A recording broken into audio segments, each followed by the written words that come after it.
Bonjour à toutes et bonjour à tous, bienvenue sur ma chaîne de Univers Crypto. Comme tous les jours, on va faire le tour de l'actualité. On parcourt tous les titres, je vous mâche un peu le travail, je vous mets les liens dans les commentaires et comme ça vous approfondissez le sujet. Le but de ma vidéo comme ça le matin, celle-ci, je fais pas mal de vidéos, vous verrez, d'autres beaucoup plus techniques et tout, mais celle-ci c'est vraiment pour survoler les infos, pour être un petit peu au courant de tout. Tous les matins vous écoutez ça, vous êtes au courant de tout, hein, NFT, Web3, enfin tout ce qui est dans le Web3 et blockchain, crypto-monnaie, etc., etc. Je survole un petit peu tout ça très rapidement et j'espère que vous avez passé un bon week-end hein, parce que là le lundi, combien 27, nous sommes le lundi 27 mars, bientôt la fin du mois, on attend les fins du mois, hein. Les fins du mois c'est extraordinaire, le monde va changer hein.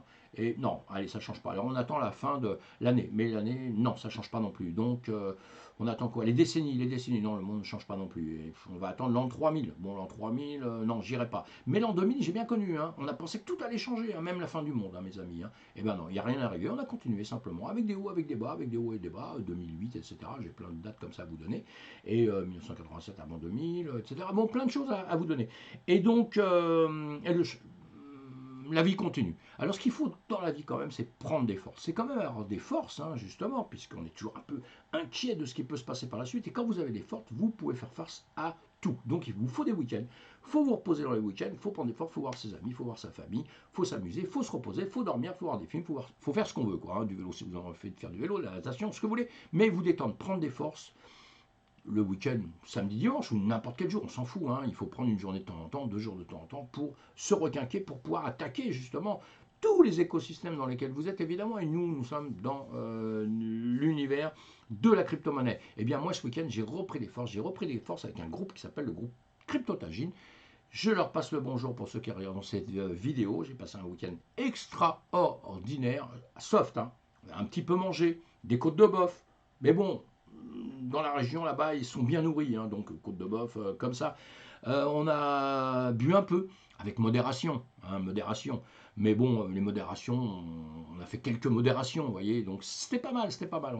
Non, je rigole, mais on a bien rigolé, j'ai passé un super moment, donc je veux vraiment leur dire merci à tous et faites, je ne peux pas tout vous raconter, mais une bonne humeur extraordinaire, communication extraordinaire, ça rapproche les gens, on apprend plein de choses sur les autres, on apprend des choses sur soi-même aussi, hein, la manière de communiquer c'est très important avec les gens et tout le monde devrait faire ça à longueur de temps, hein, et moi c'est des choses que je connais depuis très très longtemps, c'est important d'avoir des amis, de parler à ses amis, de parler à sa famille, de communiquer mes amis, hein. Peut-être que si tout le monde faisait ça à longueur de temps, on s'apercevrait déjà qu'on n'est pas unique au monde, hein, qu'il y a plein de gens qui sont aussi uniques que nous, on va dire, et que tous ces gens uniques les uns à côté des autres, eh bien on arrive à faire bouger des montagnes, comme on dit, hein, bouger des montagnes.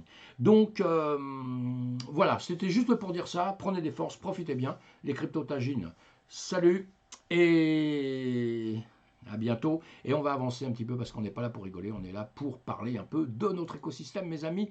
Et j'avance. Pensez à cliquer sur le pouce sur ma vidéo. Vous savez, quand vous cliquez sur le pouce, ça veut dire ouais, on aime bien ton travail, on aime bien ton travail. Je dis ça à ceux qui sont déjà abonnés, ceux qui ne sont pas abonnés, évidemment, abonnez-vous, abonnez-vous. Comme ça, vous me retrouvez à longueur de temps. Et en tout cas, d'une manière ou d'une autre, je remercie tous les gens qui me suivent. Évidemment, évidemment, évidemment. Donc là, je vais avancer un petit peu quand même. Je vais avancer si j'arrive à trouver le moyen d'avancer, mes amis, hein. Ça va se faire, hein. C'est le matin, c'est dur, hein. Je vous dis, le week-end, là, c'est un peu très reposant, hein, très reposant.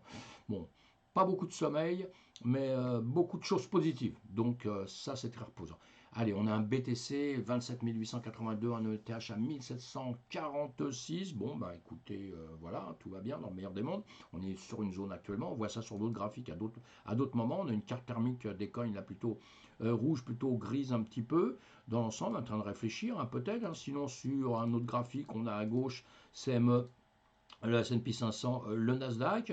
Moi, je continue à dire que tout ça, ça se continue à suivre, ça continue à être corrélé.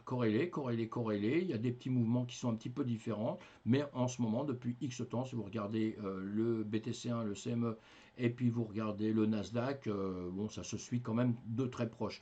Sur le S&P 500, il s'est passé quelques petites choses qui ont changé un petit peu, voilà, où ça a été décorrélé à certains moments, pas toujours du bon côté, voilà, mais d'autres moments c'était du bon côté, on était très contents, donc très fiers, hein, donc d'un seul coup on a l'impression que tout est parti, qu'on part à s'exploser, mais non, on va rester très confiant sur l'avenir, mais prudent sur le présent, mes amis, hein, d'accord? Voilà, en tout cas, en 24 heures là, on voit bien, on a du rouge, on a du vert, hein, ce qui est normal, ça bouge pas beaucoup, c'est en train de stabiliser. Encore une fois, on verra ça sur d'autres graphiques. Les news pour ceux qui sont des pros, eh ben, vous les suivez évidemment. Hein, si vous tradez dans la journée, en une journée, 2 jours, c'est important un peu de savoir ce qui se passe, savoir s'il va y avoir une tendance à la hausse, à la baisse, hein, ou simplement s'il va rien se passer. Donc ça, c'est très important. Si vous faites du très long terme, vous vous en foutez un petit peu, vous occupez que de l'ambiance vraiment très très générale sur X mois. Et voilà. Et sinon, voilà, oui, je vous ai mis cet article-là qui est pas trop mal. Que sont les lacunes de Bitcoin CME et comment les échanger. Alors le Bitcoin CME, c'est ce que je vous faisais voir sur les graphiques. Si vous ne connaissez pas, justement, c'est cet article-là qui est pas mal écrit. Ça va vous donner quelques renseignements justement entre le Bitcoin sur les CME, et ce qu'on appelle le Bitcoin sur les spots, que la plupart des gens regardent. Et vous comprendrez pourquoi on parle de gap, on parle de... moi souvent je vous en parle, hein, je parle de gap, je parle de différence entre une fermeture et une ouverture de marché, alors que sur les spots, vous avez un Bitcoin qui travaille 7 jours sur 7, jour et nuit. Hein. Sur les CME, c'est totalement différent. Il y a des fermetures de marché, donc là où ce BTC-là dort, alors que c'est le même à la base, hein, mais allez, il dort un peu et à l'ouverture, on verra des changements de direction et des gaps, justement, des endroits où vous aurez des trous de cotation. Et ces trous de cotation vous indiquent quand même certaines choses. Je vous laisse ça pour aller lire ça. Donc, comme je vous ai dit, je vous donne plein de choses qui me paraissent moins intéressantes et vous allez les approfondir si vous en avez envie. Évidemment, si vous n'avez pas envie, vous laissez courir.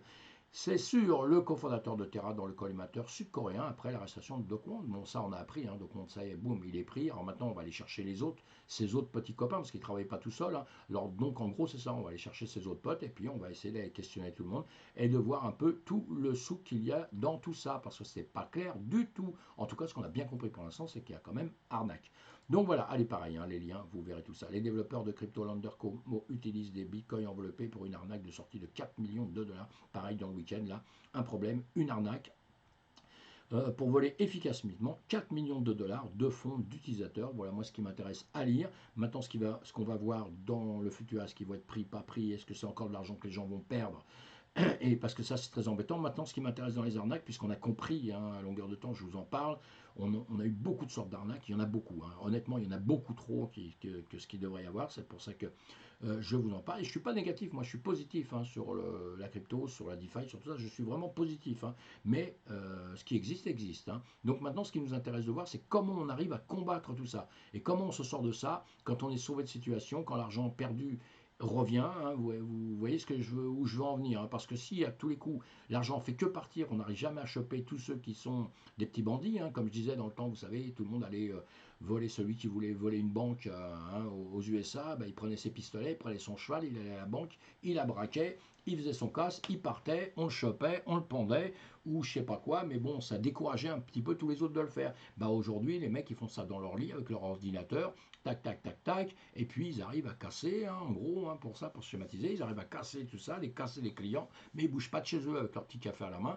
etc. Voilà. Et donc, on a besoin de savoir maintenant comment ces gens-là font, comment ils vont être pris, comment ils vont être condamnés, et comment on va empêcher que ça se répète à longueur de temps, parce que sinon on n'arrivera jamais à rentrer des gens dans notre écosystème. Hein. Tout le monde va avoir peur. Donc déjà, tout le monde a peur d'informatique. La cryptographie, crypto-monnaie, tout le monde a peur déjà. Alors plus il y a de gens qui s'envolent, vous n'avez pas envie de rentrer. Hein. Vous avez 10 balles, vous dites ouais mais tes 10 balles, bon, tu vas en gagner, tu vas gagner 20%, 30%, 40%, 100%, 200%, 300%, pas de problème, on s'en fout. Mais en revanche, tu risques quand même de tout perdre, parce qu'on va te le voler.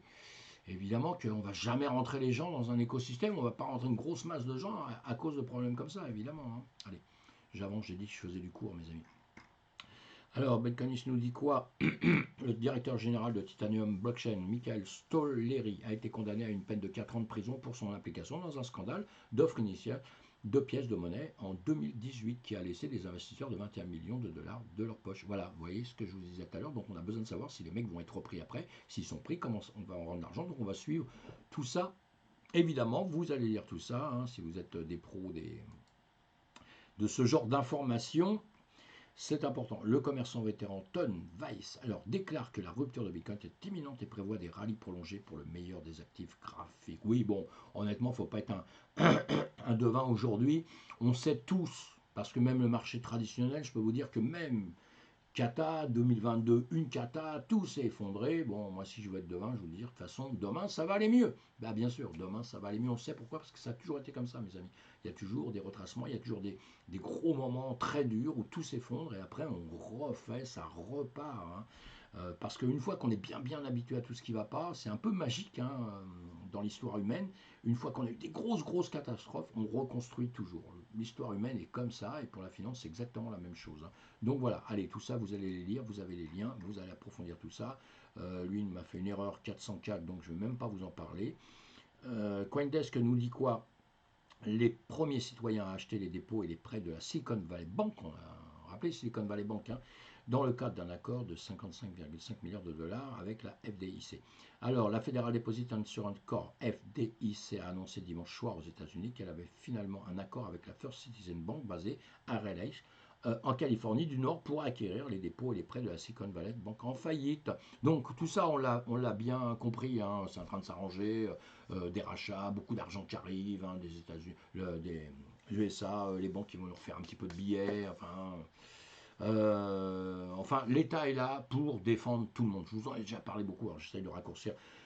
Est là pour défendre tout le monde. Hein. Donc là encore une fois, tout le monde va être content. Hein. Tous les dépôts pris en charge par First Citizen Bank et Trust Company continueront d'être assurés par la FDIC. Bravo! Ah ben, j'avais pas lu la suite. Jusqu'à la limite d'assurance. Cogitez bien, c'est moins drôle. Bon, allez, j'avance, c'est pas fini ce souk. Là, ici, c'est pareil, hein, c'est la même chose. En anglais, vous avez le lien de ce qui a été publié. Je vous l'ai laissé si vous voulez approfondir. Sinon, les entreprises de cryptographie de Hong Kong voient l'intérêt des banques chinoises. Voilà, effectivement, hein, la Chine, bon, Hong Kong, c'est la Chine, mais Hong Kong, c'est avec un règlement qui est un peu différent de la Chine continent. Hein. Donc à Hong Kong, on peut faire des choses qu'on ne peut pas faire en Chine, juste comme ça, pour savoir. Mais la Chine, donc le continent, s'implique de plus en plus. Hein, croyez-moi, les mecs, ils cogitent tout ça. Ils cogitent tout ça. La preuve, ils ont une monnaie numérique qu'ils sont en train de mettre, etc. etc. Et ils vont laisser faire, je pense, avec le temps, notre monde un petit peu du Bitcoin, etc. Je pense que ça va être un peu plus souple dans les temps à venir. Ça, c'est juste ma pensée. Hein. Donc, si je dis des bêtises, je me permets de dire ça parce que je connais assez bien la Chine. Je me permets de dire ça parce que je pense que c'est comme ça que ça va un peu s'arranger par là-bas. Et c'est bon signe pour nous. Hein. Ça fait partie des bonnes news, ça, parce que, comme on dit, plus il y a de Chinois, plus on rit. Hein, d'accord? Allez, j'avance. Le G7 collabora avec une réglementation cryptographique plus stricte. Bon, ça on le sait. Hein. Le G7 c'est quoi? Hein? C'est Japon, États-Unis, Royaume-Uni, au Canada, de la France, l'Allemagne et l'Union européenne devraient présenter une stratégie de coopération mondiale pour les actifs numériques. Bon, ça on prend comme on veut dans tous les sens, mais tout ce qu'on a compris c'est que réglementation de plus en plus stricte pour nous, hein, évidemment. Il y a un autre article que je vous ai mis juste après, où là on nous dit que vous pouvez, dans la dernière version du projet de loi, les transactions en espèces seraient plafonnées à 7000 euros pour les paiements commerciaux, contrairement au plafond de 1000 euros pour les transactions cryptographiques impliquant des portefeuilles auto-hébergés. Le texte du projet de loi autorisait des exceptions au seuil de 7000 en espèces pour les paiements interpersonnels, sauf s'il s'agit de biens immobiliers, de produits de luxe. Enfin bon, tout ça, c'est pour dire que c'est quand même une cata, en gros, hein, parce que c'est vraiment...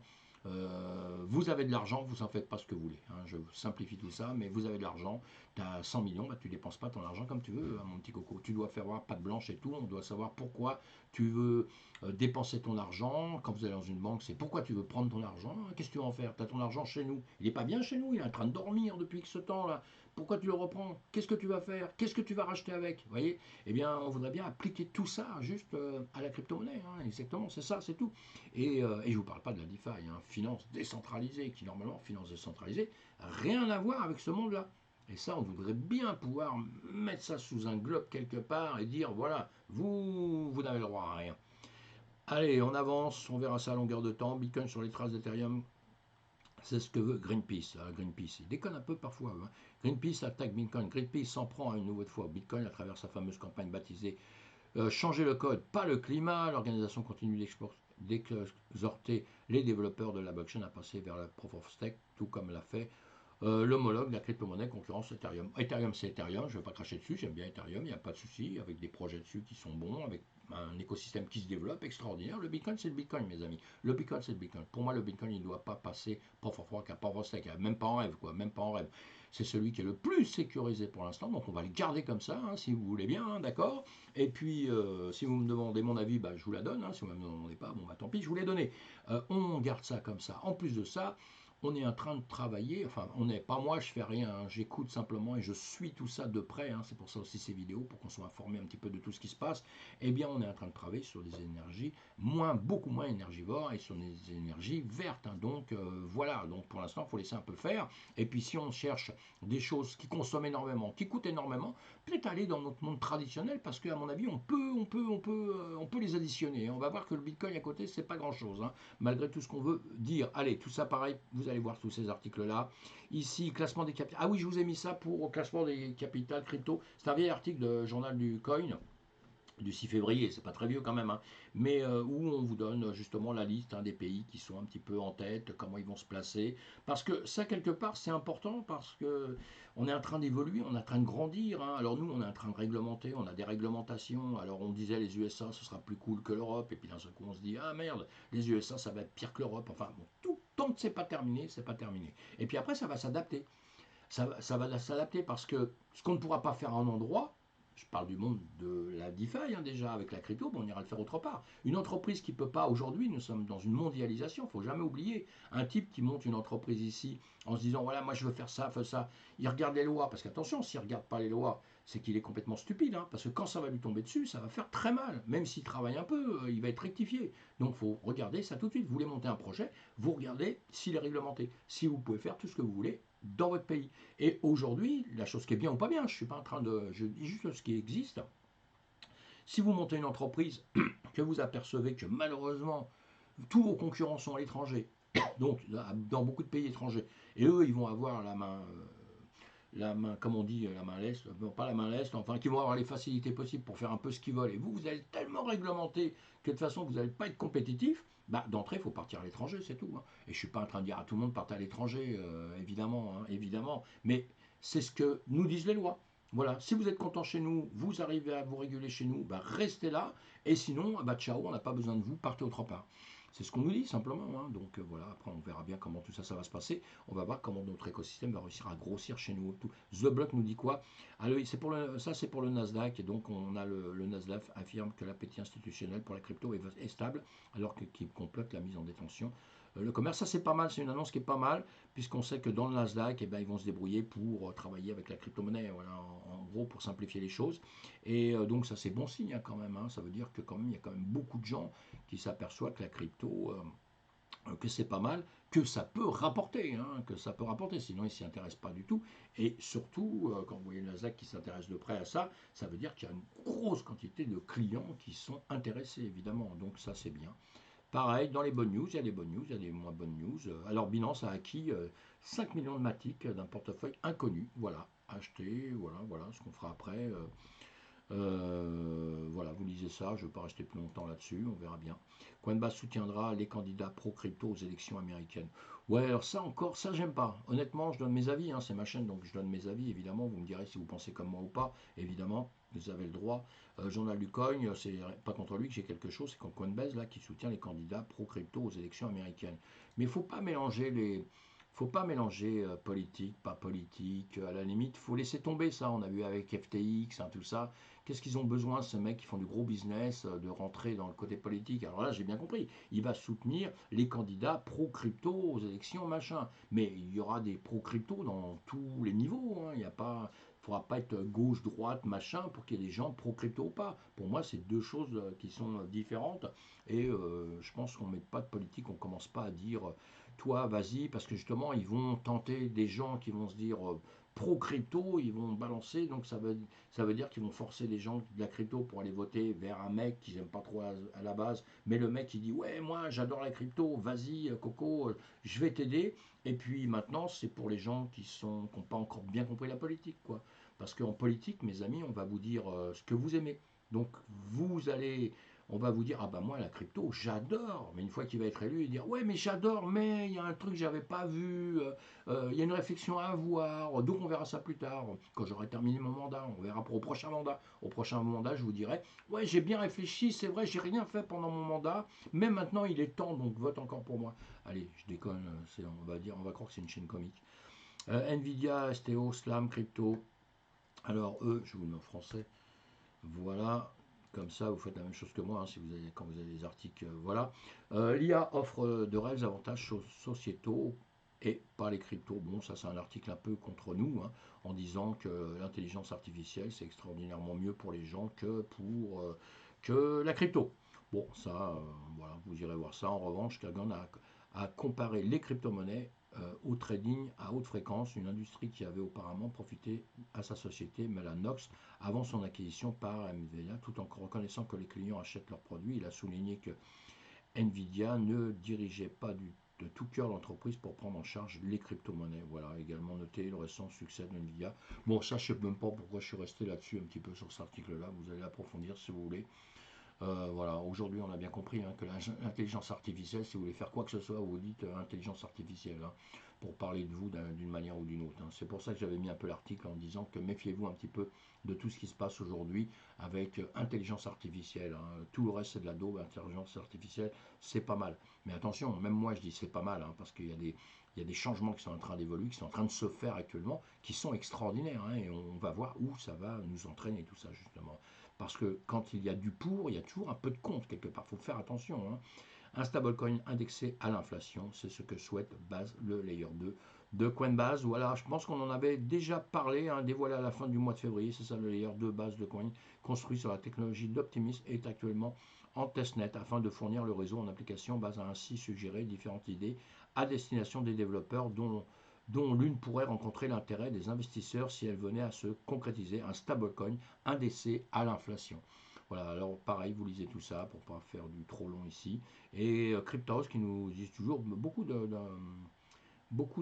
choses bien sur Cryptos. Alors aussi, je voulais dire un petit truc là, tiens, parce que je suis allé à Cryptosphère, c'était génial, génial, génial, Cryptosphère, c'était super, super bonne journée. C'était génial à Paris, là, donc fin de semaine, vendredi. C'était une semaine où partout il y a eu des événements de notre monde, hein, Web3, etc. etc. Et là, il parlait de médias, et il y avait Wells qui se battait un peu avec Cryptos. Bon, ce que j'ai pas trop apprécié, c'est un peu un combat, là. Il y a eu un petite guéguerre entre la manière dont on donnait l'information. On donnait l'information. Bon, il y en a un qui fait avec les NFT, l'autre qui a des clients publicités, comme on connaît depuis toujours. Hein. Et moi, je voulais juste dire un mot là-dessus. La guéguerre, je n'ai pas bien compris. Il y a sûrement d'autres raisons entre les deux pour qu'ils se fassent un peu la guéguerre. Mais les NFT, c'est fabuleux. Moi, j'adore les NFT.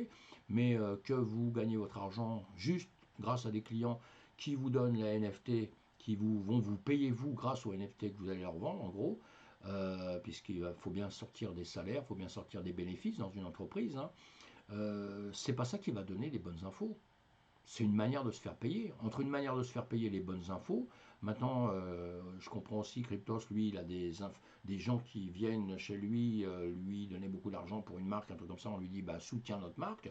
Mais bon, avec le monde des NFT, je vois pas trop la grosse différence dans tout ça. Et encore une fois, Cryptos, bravo hein, pour tous les articles dont je me sers à longueur de temps. Je lis beaucoup, je lis sur d'autres choses. Hein. Je lis pas que là, c'est souvent des articles, même avant eux, que je lis en anglais autre part, comme tout le monde. Mais ils font un travail qui est super. Et les autres aussi, hein, Wall aussi fait un travail qui est pas mal, mais j'ai pas compris bien cette guéguerre comme ça, où on dit, bah toi, en gros, c'est ton travail à toi, il est pas bon du tout parce que il vient d'un monde où la publicité, elle est payée par des gens qui peuvent influencer un peu. Ça veut rien dire ça, hein, ça veut rien dire parce que celui qui est payé simplement avec des NFT, si simplement il a que des idées à la con, et là je parle pas de ouais, je parle de n'importe qui, il va aussi faire passer ses idées à lui. Il aura une communauté qui aura certaines idées qui vont peut-être pas communiquer à tout le monde. Moi je dis en gros que l'information doit être quelque chose de gratuit, en tout cas pour celui qui le lit. Donc après les abonnements, les machins, ça c'est encore tout un autre problème. Hein. Mais l'information, pour moi, ça devrait être quelque chose comme l'école, comme la médecine, comme tout ça, alors que rien n'est gratuit en réalité, mais ça devrait être gratuit, quoi, pour pouvoir, voilà, et prendre l'argent autrement. Maintenant, bon, il y a beaucoup à dire, hein, et je veux dire de mal de personne, en tout cas, Cryptosphère, c'était... si vous n'y avez pas été cette fois-ci, Cryptosphère avec un K, hein, ça démarre par un K, Cryptosphère si vous cherchez sur Internet, allez-y, allez les voir. En tout cas, suivez-les. Hein, c'est une école, tout ça. Suivez-les, c'est pas mal, c'est bien. Moi, je suis depuis longtemps. J'ai rencontré là des gens qui. Je rêvais un peu tard, on m'a laissé rentrer quand même. Des gens super sympas, super cool et tout. Et bravo, bravo à ce qui s'est passé. Voilà, c'était juste une petite aparté comme ça. Hein, mais encore, les guéguerres entre moi je suis le meilleur, toi t'es le moins bon, toi t'es ci, toi t'es ça. Ouf, allez, on peut s'en passer, hein, et chacun, vous faites tous du bon boulot, les mecs. Hein. Vous faites tous du bon boulot d'une manière ou d'une autre, et c'est ça la liberté, la compétition, etc. Et on peut se faire des compétitions, on peut se faire sans avoir besoin de démonter les autres quelque part. Allez, je continue d'avancer. Alors, Tether prévoit 700 millions de dollars de bénéfices pour le premier trimestre de cette année. Bon, bah voilà, l'USDT. Alors, lui, on l'a beaucoup, hein, l'USDT, beaucoup critiqué, hein, évidemment, hein, beaucoup critiqué, machin, ça va disparaître, ça va tomber. Bon, juste en gros, parce que depuis très très longtemps, c'est pareil. Bon, il y a guéguerre entre les stablecoins. Maintenant, on a les stablecoins qui se sont pris une claque grave, qu'on fait perdre de l'argent à beaucoup de gens. Hein. Donc, c'est toujours à peu près les mêmes problèmes. Hein. Là, le CTO de Tether, Paolo Andoino, prédit que l'entreprise générera environ 700 millions de dollars de bénéfices pour le premier trimestre de 2023, ce qui portera l'excédent de la société à 1,6 milliard de dollars dans ses réserves, un record en partie dû aux quelques problèmes rencontrés par son rival Circle suite à l'effondrement de Silicon Valley Bank. On a bien vu que tout ça, ça a bougé. Circle qui s'est effondré, qui est remonté, hein, attention, en 2 secondes, donc on ne va pas cracher là-dessus non plus. Mais effectivement, ce problème de stablecoin, et c'est très important dans notre écosystème, les stablecoins. Et encore une fois, si vous ne connaissez pas, eh bien, vous tapez stablecoin sur Google, vous commencez à lire. Sinon, vous venez, on en reparle le soir sur Twitch le soir à 20h30. On peut parler de tout ça évidemment. C'est pour ça que le soir, vous me retrouvez et on parle de toutes ces news que je survole comme ça, où on n'approfondit pas. Si vous voulez qu'on les approfondisse, on le fait ensemble. Voilà, sinon, Polygon, bah pareil, Polygon Secret Day 2, c'est dans, voilà, marche le 27. Hein. Je le répète, hein, juste parce que c'est aujourd'hui, voilà, c'est ça. On en a déjà parlé avant.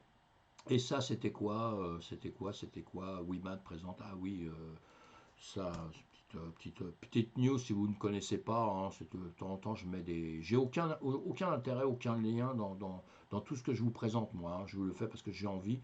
Et puis, il y a des choses qu'on ne connaît pas spécialement. Donc, si vous êtes comme moi j'écoute des gens, des trucs, je vois, ils parlent d'une certaine chose auquel j'approfondis pas à longueur de temps, ou que j'ai vu passer X fois le nom, mais je ne suis pas allé. Ben, d'un seul coup, qu'est-ce que je fais? Boum, je clique dessus, je prends le lien, je vais voir, et puis ça me donne une info en plus dans notre écosystème. Moi, ça m'a permis parfois de faire des affaires sur des trucs auxquels je ne pensais pas. Parce qu'on a tous, dans un écosystème, on a tous notre écosystème.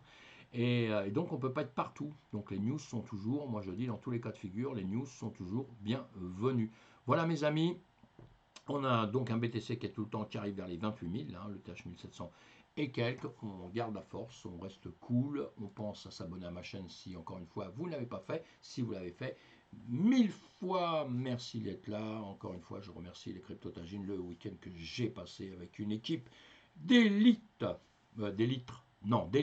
D'élite, j'ai dit, hein, pas d'élite, hein, déconnez pas, hein, mes amis. Hein. Non, non, je plaisante. Bravo. Et bravo à tout le monde, bravo à tous ceux qui me suivent. Et profitez de la vie, mes amis. Et surtout, attention, nous sommes dans une période qui est difficile. On vient de vivre un bear market. On n'oublie pas, je répète ça tout le temps, mais c'est important.